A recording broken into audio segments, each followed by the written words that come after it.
আক্রান্ত হয়েছে বাংলাদেশে থাকা পরিবার। খবর পেয়ে কাপা কাপা গলায় চোখে জল নিয়ে পরিবারের কাছে ফিরতে মরিয়া চেষ্টা চিকিৎসার জন্য ভারতে আসা রঞ্জন কুমার দাসের।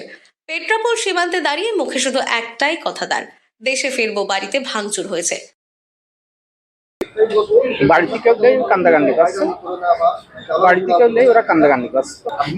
তো বলবো আর কি, যদি এখন মেরে দিলি মারা যাবে এক জায়গায়। জানা গিয়েছে, দিন কয়েকটা আগেই বাংলাদেশ থেকে চিকিৎসার জন্য ভারতে এসেছিলেন রঞ্জন কুমার দাস।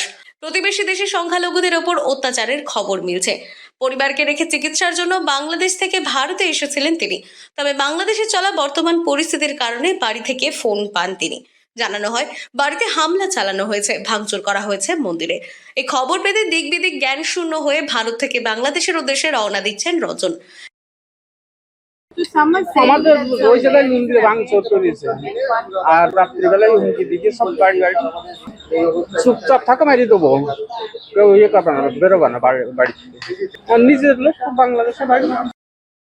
এদিন উত্তর 24 পরগনার পেট্রাপোল সীমান্ত দিয়ে যাওয়ার সময় এমনই উৎকণ্ঠা ও আতঙ্কের অভিজ্ঞতার কথা শোনা গেল ভারতে আসা বাংলাদেশি এই যাত্রীর গলায়।